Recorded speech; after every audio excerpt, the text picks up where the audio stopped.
to 50 Shades of Femininity. This is Sister Yapashana, House of Abi Yeshaya. Today I want to talk about inner happiness. I think we have a pretty solid understanding of understanding men.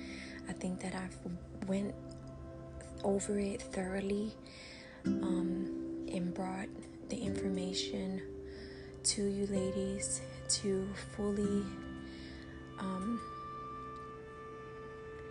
help you to grow in that area.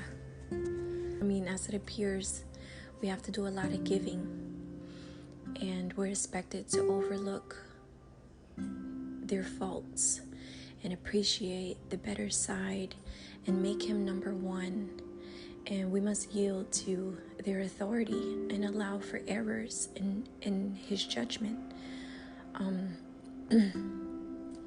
That virtuous woman and that wonderful wife has an all-comprehending sympathy for his duty to provide the living and cooperates by living well within his income, and takes great pains to not wound his masculine pride, as we spoke about.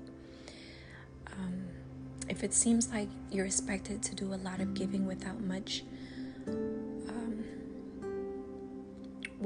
thought of reward, just remember, like I mentioned earlier, that when you cast your bread upon waters, it comes back buttered. Okay? And one of my favorite scriptures, Galatians, I think it's 6 and 9, where it says, be not weary in well-doing, because in due season you shall reap if you faint not. So you just have to endure. And as you apply these principles, it'll awaken your husband's love and tenderness, like we spoke about. So at this point, I want us to go ahead and move along to inner happiness, which is very, very important to finding that serenity and tranquility and peace of soul that Agnes had. If you ladies remember us speaking about Agnes and Dora in one of the very first Quiet Wife Talks. If you have missed it, go back to the playlist on this channel and you will find when we spoke about the ideal woman from a man's point of view. Okay, Agnes had this quality of spirit, a placid and sweet expression, a tranquility about her, a quiet, good, and calm spirit, and she just had inner happiness. Okay, inner happiness can carry you through turmoil of life with a calm stability. Okay, and to gain the true happiness that comes from within, we're going to talk about, ladies, like I said, about seven rules that I just want to shed light upon. Number 1, you have to fulfill your domestic role. If you are to be experiencing that joy and that inner happiness, the most basic area where you must succeed is in the home. Serving as the understanding wife, devoted mother, and homemaker. Okay? Success in this area brings you in harmony with the internal laws, which inevitably results in happiness. Okay? Because it's who the Most High created us to be. All right? Finding joy in our purpose as Aisha. All right? You may not fully realize that your bluebird of happiness lies within your own 4 walls. Of course, it takes a wholehearted effort to earn happiness from homemaking. You have to go the second mile. Okay, doing more than just required. If you merely do enough to get by, you can't expect any great rewards. If you were to fail in the home, you would inevitably reap unhappiness. When you break eternal laws, you must suffer the consequences. And for a woman, a failure in the home is a failure in life. Even though you fail in only one area, such as homemaking, you are somewhat of a failure. You must succeed in all three duties, wife, mother, and homemaker, to gain that reward. So that's number one, and just keep that in mind. Number two, develop character. Okay, happiness comes from righteous living and the development of a noble character.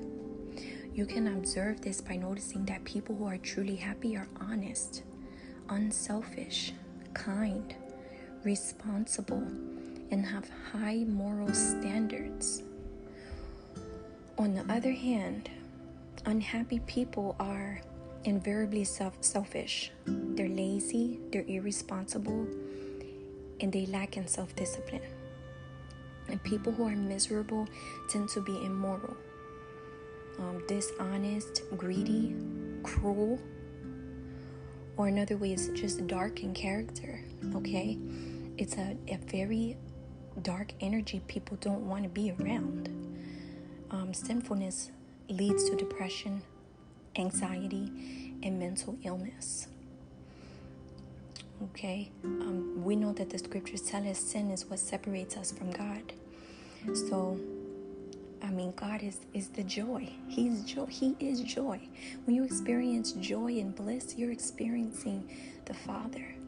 Okay, the Holy Spirit that dwells within, that comes from Him. So I'm fully convinced that living in truth and in this faith is one of the most potent influences for producing that harmony, that peace of mind, and confidence of soul needed to bring health to a large portion of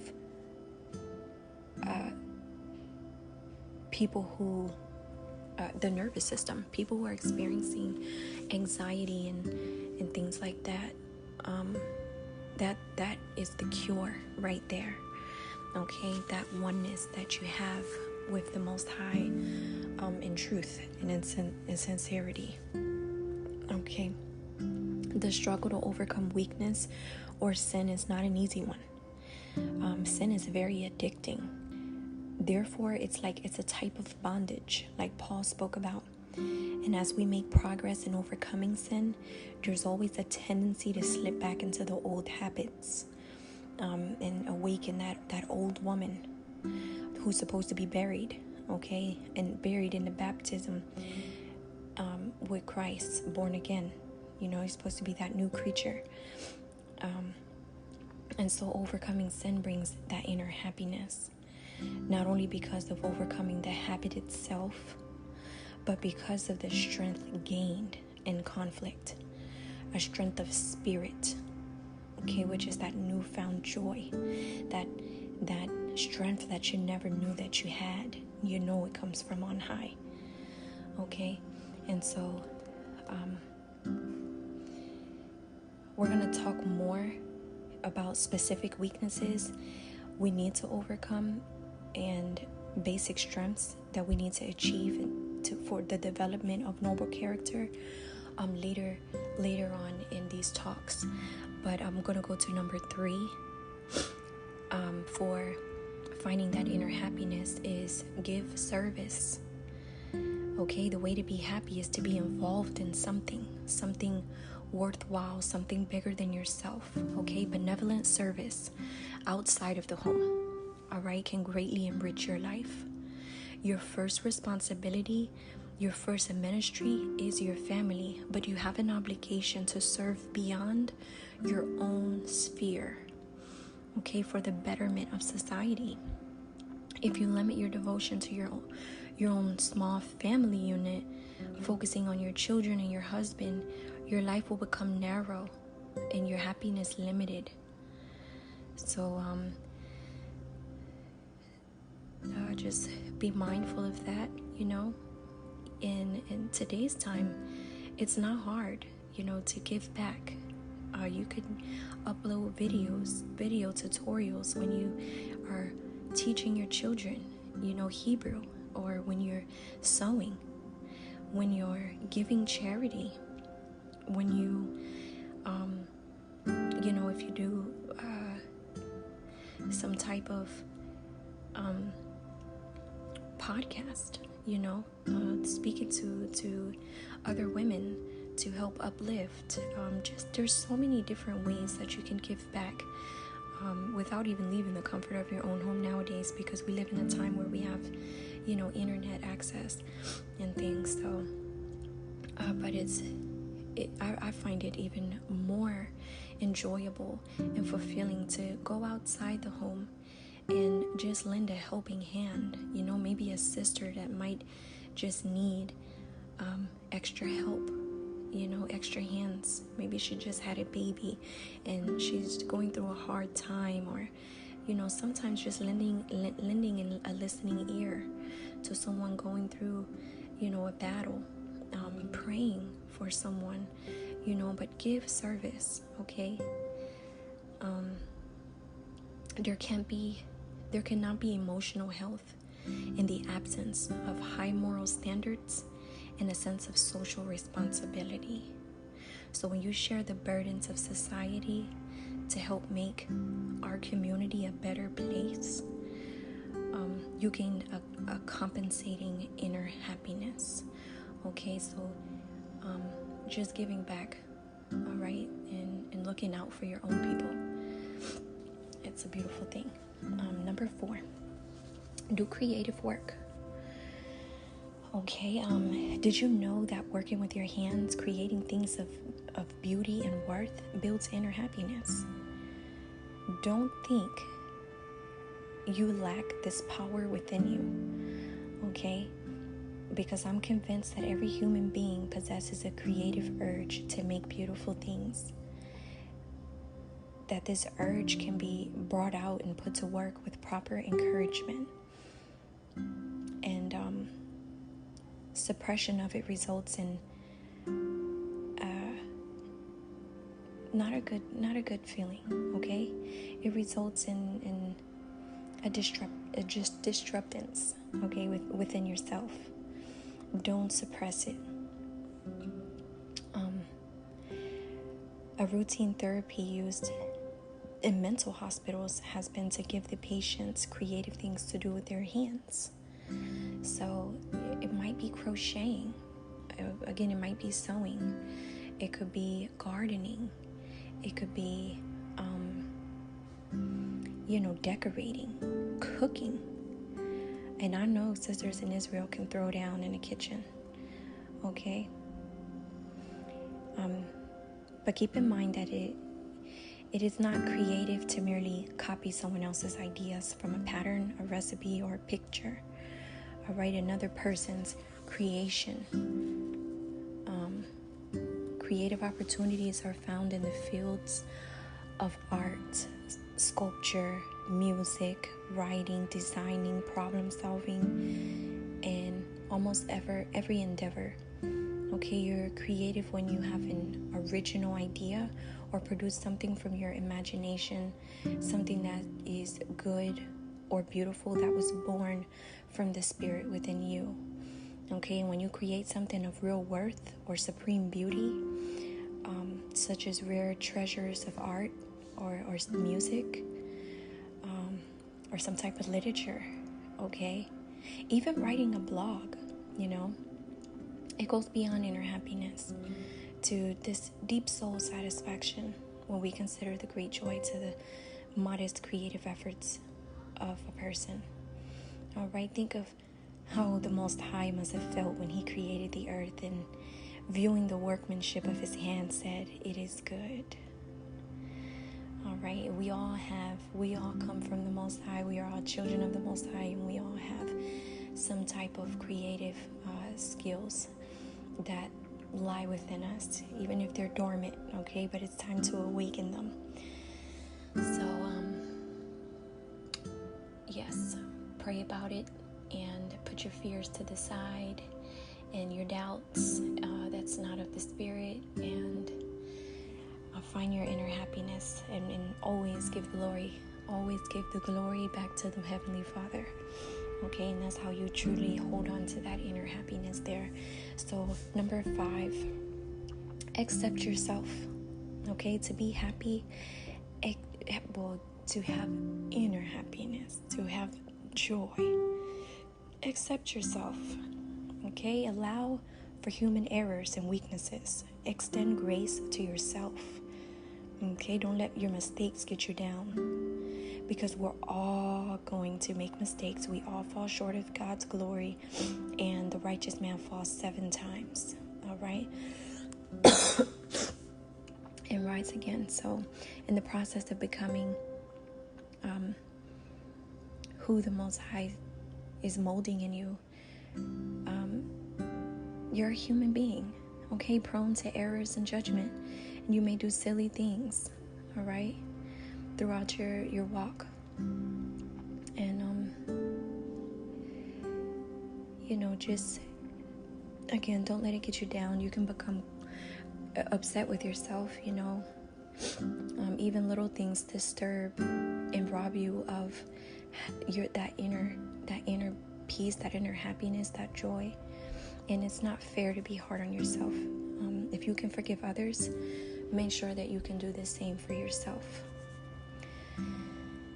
The businessman allows in advance for business failures.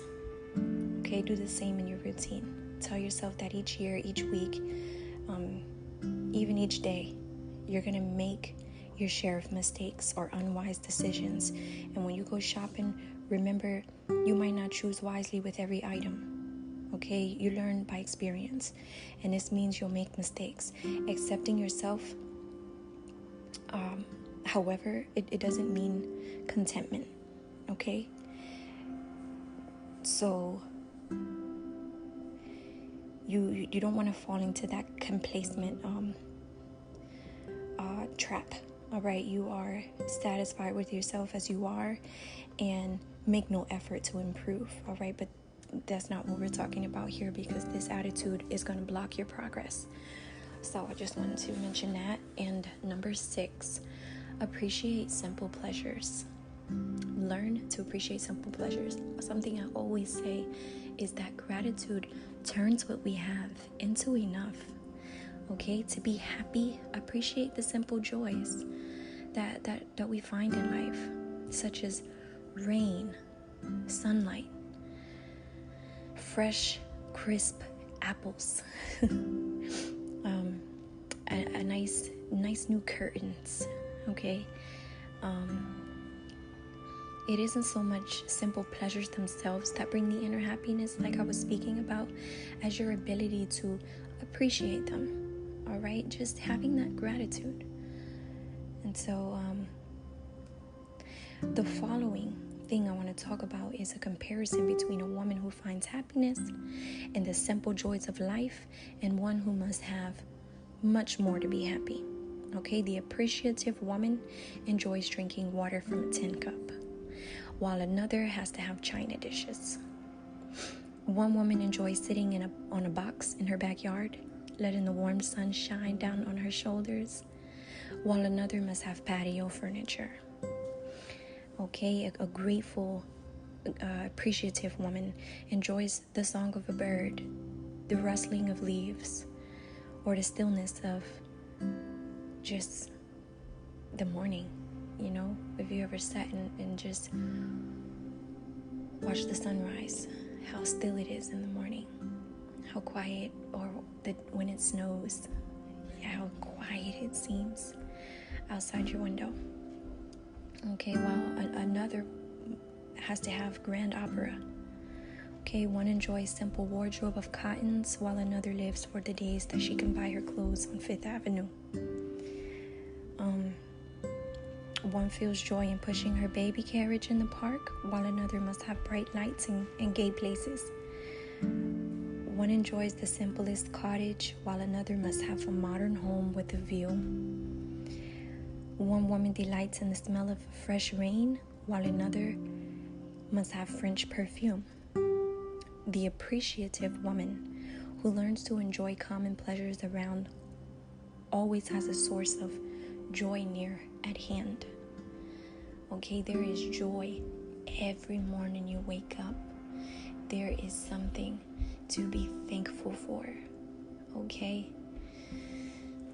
The list goes on and on and on. And like I've mentioned before, and if you haven't, please get you a gratitude journal. If you find it hard to find joy in the simple things of life, and just have that gratitude within, okay? And last but not least, number 7, seek knowledge and wisdom. Okay, knowledge unlocks the door of happiness. And wisdom opens it. Knowledge comes first, and then the application of knowledge, which is wisdom. Okay? The search for wisdom should be the most important pursuit of our lives, and the attainment of it, our most priceless possession. And the thought is expressed in the Holy Scriptures in Proverbs 3:11-18. It says, "Happy is the man that findeth wisdom, and the man that getteth understanding. For the merchandise of it is better than the merchandise of silver, and the gain thereof than fine gold. She is more precious than rubies, and all the things thou canst desire are not to be compared to her. Length of days is her, and her right hand, and in her left hand riches and honor. Her ways are ways of pleasantness, and all of her paths are peace. She is the tree of life to them that lay hold upon her, and happy is every one that retaineth her." So if knowledge can bring happiness, then lack of knowledge can bring unhappiness. All right? Knowledge, insight, truth, reality, and facts are most powerful curative medicines. If knowledge can cure, then lack of knowledge can sicken. Okay, so we have to take this seriously. The fact that blindness can be sickness producing, and that knowing can be curative. The old saying, "What you don't know won't hurt you," right? That turns out to be false. Okay, just the contrary is true. It's what you don't know that will hurt you. What you don't know has power over you. Knowing brings it under your control. Okay, a good example is in marriage. Those who are unhappy in marriage lack knowledge and wisdom. When they gain knowledge and apply it, they find happiness. And I truly hope that these Quiet Wife Talks have been bringing forth the knowledge, but that the Most High is granting you, sisters, the wisdom to apply it, and that you are finding that happiness that comes thereof, from thereof. So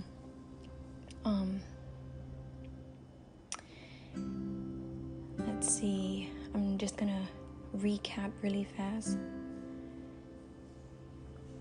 Number 1, fulfill domestic role. Number 2, develop character. Number 3, give service. Number 4, do creative work. Number 5, accept yourself. Number 6, enjoy simple pleasures. And number 7, gain knowledge and wisdom. And the assignment here is very simple. Just make an evaluation of yourself to determine if you are happy within. Okay, examine yourself. You know yourself better than anybody. 2 Corinthians 13:5. Okay, examine yourself. And if not, figure out which area of your life you're lacking out of the things that we've discussed, and review that part to see how to gain greater inner happiness. Okay, all right. Thank you very much for tuning in, and at 50 Shades of Femininity, until we meet again, Shalom.